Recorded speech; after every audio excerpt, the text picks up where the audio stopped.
এই সেই মন্দির, বুঝতে পারছেন? ওই যে দেখো,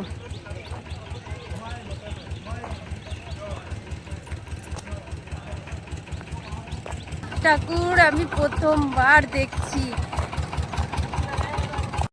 নমস্কার, নতুন একটা ভিডিওতে আবার আপনাদের স্বাগতম। তো কেমন আছেন আপনারা? আশা করি সকলেই ভালো আছেন, আমিও ভালো আছি। তো আজ কিন্তু আমার গন্তব্য হচ্ছে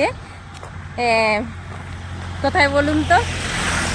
তো আজ আমার গন্তব্য হচ্ছে, আপনারা কি জানেন এশিয়ার সবচেয়ে বড় শিবলিঙ্গ কোথায় আছে?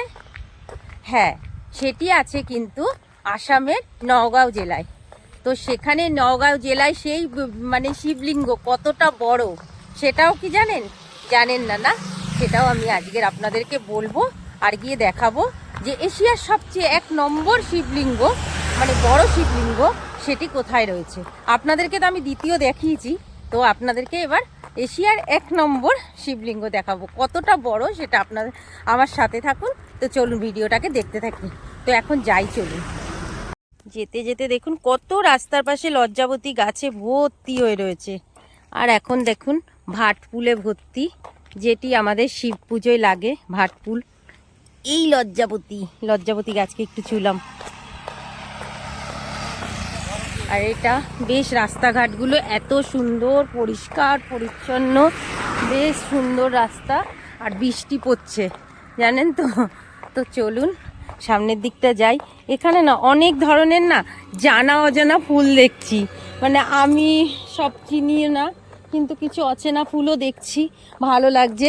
দু সাইডে কিন্তু ধুধু ধুধু করছে মাঠ, মানে চারিদিকে মাঠ, আর মাঝখান দিয়ে কিন্তু এরকম রাস্তা চলে যাচ্ছে। আপনারা যারা আসামে আসবেন অবশ্যই কিন্তু একবার হলো মৃত্যুঞ্জয় মন্দিরটায় কিন্তু ঘুরে যাবেন। আর এটাতে আসলে পরে আমি যেরকমভাবে এসেছিলাম, আমি এসছি কিন্তু মানে কি বলবো, আমি এসছি যেহেতু আমি গুয়াহাটিতে উঠেছি, গুয়াহাটির থেকে নওগাঁও আসতে হবে। নওগাঁও এসে নওগাঁওয়ের মানে বাসে বা গাড়িতে উঠলে পরে আপনারা বললেই হয়ে যাবে যে উড়িয়াগাঁও আছে। ওই উড়িয়াগাঁওতে নামলে পরে ওখান থেকে একটু 1 কিলোমিটারের মতন একটু হেঁটে গেলেও হবে, বা ওখান থেকে অটো বা টোটো নিয়েও চলে যাওয়া যাবে। কি সুন্দর ভাটফুলগুলো ফুটে রয়েছে দেখুন। তো চলুন, হাঁটতে হাঁটতে আমি আপনাদের সঙ্গে কথা বলছি। তো চলুন মন্দিরে গিয়ে আপনাদের সঙ্গে দেখা হবে। চলো।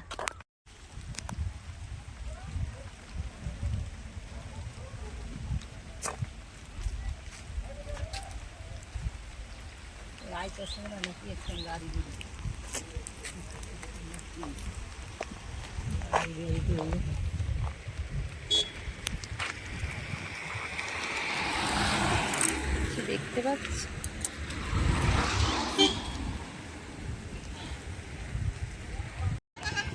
তো মন্দিরের কাছে আমরা এসে গেলাম। এবার আগে এখান থেকে কিন্তু কোথা দিয়ে পুজোর ইয়ে করতে হবে সেটা দেখে নিই। এখান থেকে কত টাকা পুজোর জন্য নেয়, কিরকম কি,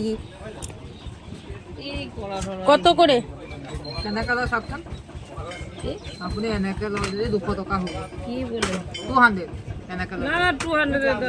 কম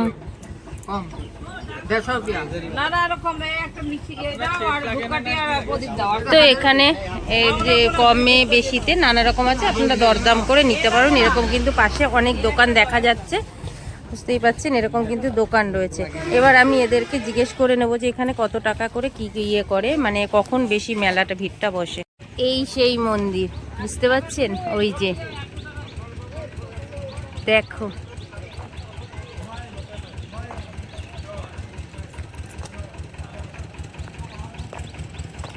তো ওই দিকটা দিয়ে যেতে হবে। ওখান থেকে কিন্তু মানে এন্ট্রি আছে, সবাই ঢুকছে।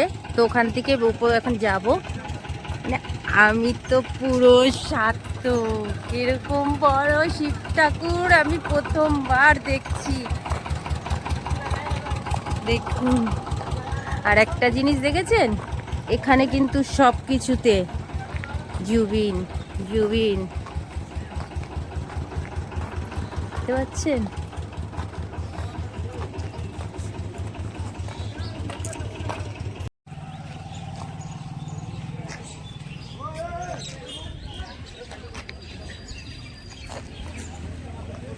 তো এবার আমরা কিন্তু মন্দিরের দিকে প্রবেশ করছি। এখানে জন সাধুর ছবি রয়েছে, কে রয়েছে বা আমি সামনে গিয়ে একটু দেখি, তাহলে বুঝতে পারবো। মৃত্যুঞ্জয় মন্দিরের প্রতিষ্ঠাতা, আচ্ছা ইনি প্রতিষ্ঠাতা করেছিলেন হিমন্ত বিশ্বাস শর্মা দেব ডক্টর।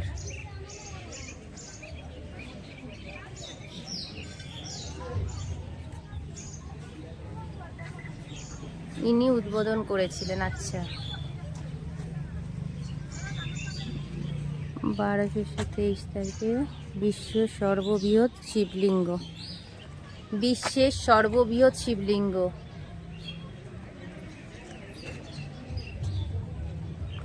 দু সালে, এটা 2023 সালে হয়েছিল।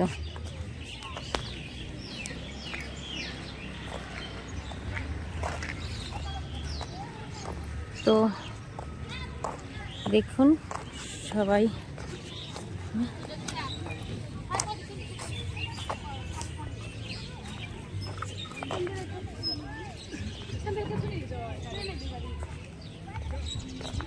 তো এখানে সবাই জুতো খুলে যাচ্ছে, জুতোটা খুলে নি তারপরে যাই ভেতরে প্রবেশ করি।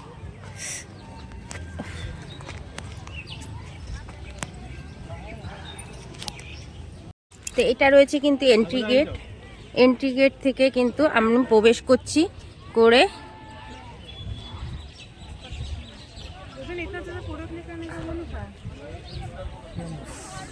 সেটা কিরকম আলাদা একটা অনুভূতি হচ্ছে, আলাদা একটা অনুভূতি হচ্ছে, মানে ভাবাই যাচ্ছে না, বিশ্বাস করুন একটা আলাদা অনুভূতি হচ্ছে।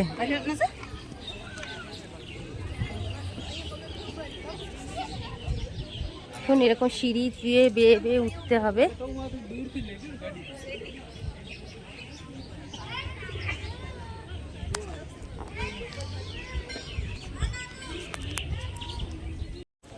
দেখুন কত মানুষের ভিড়। এখানে কিন্তু প্রথমে কি করতে হয়, এই যে যে জিনিসগুলো দিল, থালার ডালিগুলো, ধূপকাঠি মোমবাতিগুলো আগে ওখান থেকে জ্বালিয়ে নেয়।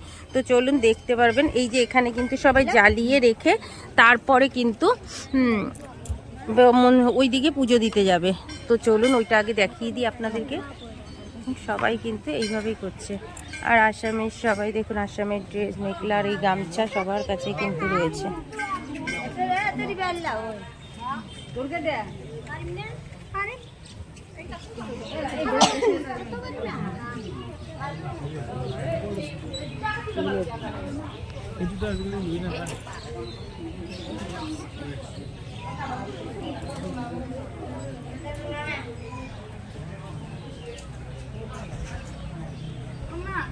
আর সাইডে দেখুন কি সুন্দর সেই ছোট ছোট বাঁশগুলো, বাঁশের গাছগুলো দেখুন কি ভালো লাগছে। দু সাইডেই কিন্তু আছে এরকম সরু সরু বাঁশের গাছ।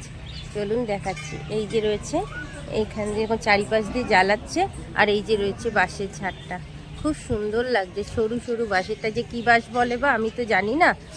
আর আসাম মানেই কিন্তু প্রচুর বাঁশের মানে বাঁশ রয়েছে, বিভিন্ন ধরনের বাঁশ কিন্তু এই আসামে দেখা যায়। তো এই বাঁশটা যদি আপনারা কেউ চিনে থাকেন তাহলে আমাকে কমেন্ট করে জানাবেন, আমি তো জানি না। দেখুন কি ভালো লাগছে, মোটা বাঁশ নয় কিন্তু, যে বাঁশটা আমাদের নর্মাল হয় সেই বাঁশ কিন্তু নয়।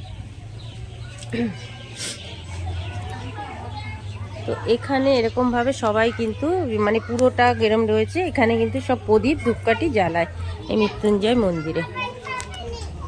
দেখতেই পাচ্ছেন এখানে কিন্তু সবাই এইভাবে জ্বালাচ্ছে। আর এটা রয়েছে কিন্তু এই যে গুরুদেব, এই গুরুদেবের কিন্তু শয়ন ঘর ছিল, এইটা রয়েছে তার ঘর। এখানে ইনি কিন্তু শয়ন করতেন, এইখানে এই রুমে থাকতেন। মানে এখানে কিন্তু কাউকে সেরকমভাবে প্রবেশ করতে দেওয়া হয় না, যেহেতু আমি বলেছি আমি ব্লগ করতে এসেছি তাই আমাকে ঢুকতে দিল। দেখুন রুমটাকে, যে এটা গুরুজির সেই ছিল শয়ন ঘর, যে কিন্তু এই মন্দিরটাকে স্থাপন করেছেন। এই যে দেখুন এই যে বসার ঘর রয়েছে, এই যে তার রয়েছে আলমারি, আর এই যে রয়েছে, বুঝতেই পাচ্ছেন দেখুন কি সুন্দর লাগছে রুমটাকে, এত সুন্দরভাবে দেখুন করে রেখেছে, মানে সত্যি দেখবার মতন। ঘরের দরজাটা দেখুন অপূর্ব সুন্দর লাগছে। তো এই গুরুদেবের শয়ন কক্ষ থেকে আমি বেরিয়ে কিন্তু এবার সোজা আমরা মন্দিরের দিকে যাব। এবার মন্দিরে কিভাবে ঢুকতে হবে জানেন তো, এই যে বড় শিবলিঙ্গ তার তলায়, এবার বুঝতে পারছেন আমরা কিন্তু এবার তার তলায় যাব। নিচে কিন্তু রয়েছে শিবের মন্দির। তো চলুন, এখানে সবাই জ্বালিয়ে নিল, এবার নিচে যাব। তো দেখুন এবার কিন্তু ধীরে ধীরে এই সিঁড়িগুলো বেয়ে বেয়ে উপরের দিকে যাচ্ছি। কটা সিঁড়ি আগে গুনি, 1টা 2টো 3টে 4টে 5টা 6টা 7টা 8টা 9টা 10টা 11টা 12টা 13টা 14টা 15টা 16টা 17টা 18টা 19 20 21 22 23 24 25 26 27 28 29 30টা সিঁড়ি উপরে উঠে এবার কিন্তু মন্দিরটা রইলাম। দেখুন এবার কিন্তু আপনাদেরকে দেখাচ্ছি, এইবার রয়েছে যে এইখানে কিন্তু ভেতরে প্রবেশ করতে হবে। তো প্রবেশ করার আগে আমি একটু আপনাদেরকে চারিপাশটা আগে দেখিয়ে নিই। না, আগেই চলুন প্রবেশটা করে আসি, তবে ভালো হবে। চলুন, এই যে রয়েছে প্রবেশদ্বার, চলুন।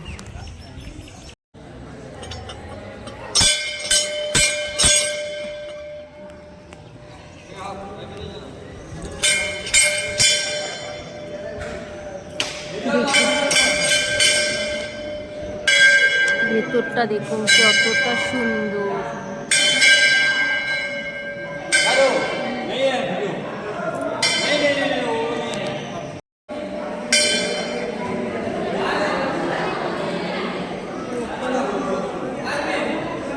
দেখুন উপরে কি সুন্দর ভগবানের মূর্তি দিয়ে পুরো আঁকা রূপ, মানে শিবের, এটা পুরো মানে চরকার মতন ঘুরানো রয়েছে।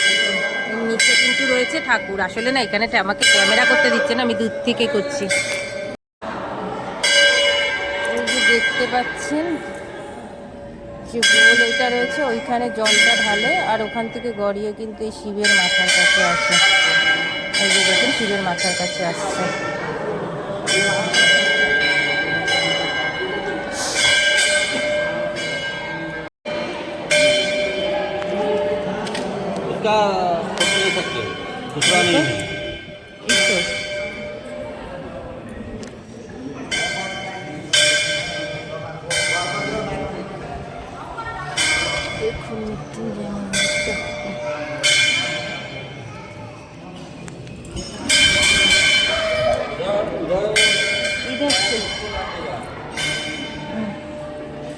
এবার এখানে কিন্তু পুজো দিচ্ছে।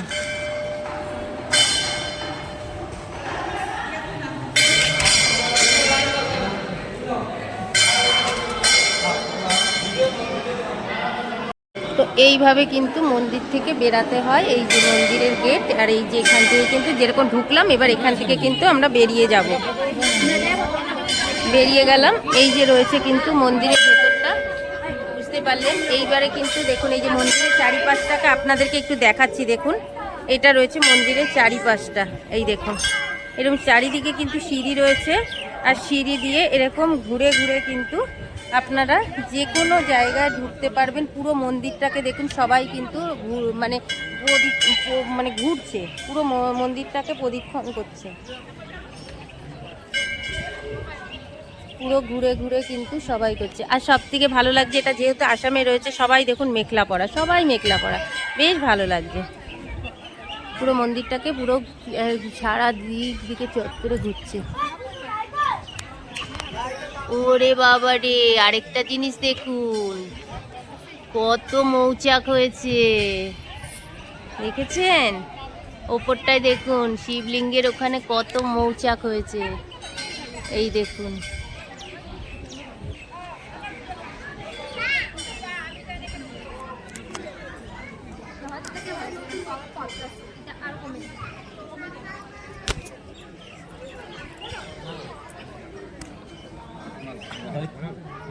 কতটা জায়গা চারিদিকে ছড়ানো, দেখতে পাচ্ছেন? কত লোক এখানে বসে রয়েছে। ये दैत्य गुरु शुक्राचार्य जी का तपोभूमि है। 1000 वर्ष पूर्व यहाँ आके उन्होंने दैत्य गुरु शुक्राचार्य जी ने महामृत्युंजय मंत्र, जो मृत संजीवनी मंत्र बोला जाता है, उस मंत्र को तप करके सिद्ध किए थे उन्होंने। जो मंत्र है, त्र्यंबकं यजामहे सुगंधिं पुष्टिवर्धनम् उर्वारुकमिव बन्धनान् मृत्युर्मुक्षी यमाम तत्। वो जो महामृत्युंजय मंत्र को यहाँ आके उन्होंने तप करके सिद्ध किए थे, हवन इत्यादि।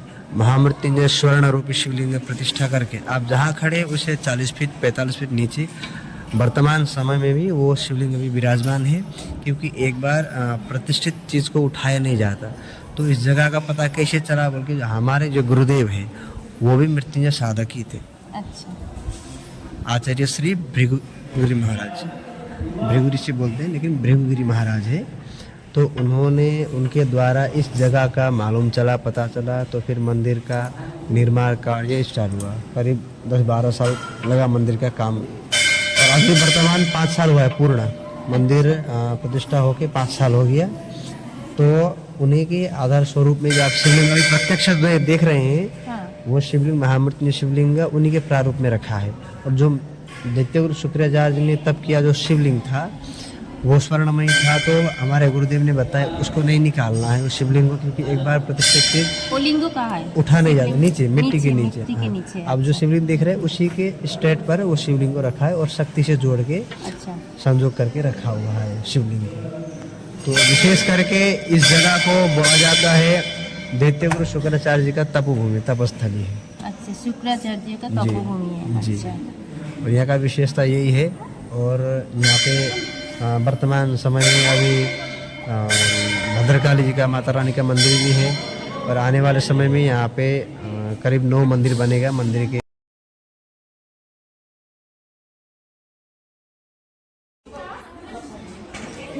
এই যে হল ঘর আছে, আর আমি সামনে দিয়ে যে প্রসাদ নিয়ে নিলাম। এখানে কিন্তু নিচে প্রসাদ দেয়, আর এখানে মানে প্রসাদ খাওয়ানোও হয়। এটা পুরো এখানে সবাই বসতে পারে। এটা কিন্তু পুরো নিচে রয়েছি আমরা, শিবের লিঙ্গের পুরো নিচটাতে রয়েছি। ওপরে কিন্তু আমরা গেছিলাম, ওপরে শিব লিঙ্গটা রয়েছে, আর আমরা কিন্তু রয়েছি নিচে। তো এই দেখতে পাচ্ছেন পুষ্টি, এই যে সেই গুরুদেব যিনি প্রতিষ্ঠাতা করেছিলেন।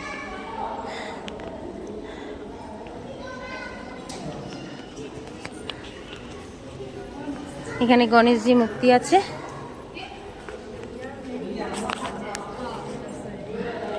মহামৃত্যুঞ্জয় মন্দির আপনাদের ঘুরিয়ে দেখালাম, কেমন লাগলো অবশ্যই কমেন্ট করে জানাবেন। বৃষ্টি এসে গেছে, বৃষ্টি পড়ছে, আর দাঁড়াতে পারছি না, তো আমরা এখন বেরিয়ে যাচ্ছি। যাই হোক, যদি ভালো লেগে থাকে অবশ্যই লাইক কমেন্ট শেয়ার করে দেবেন। তো আজকের মতন টাটা, সুস্থ থাকবেন, ভালো থাকবেন, দেখা হবে নতুন একটা ভিডিওতে।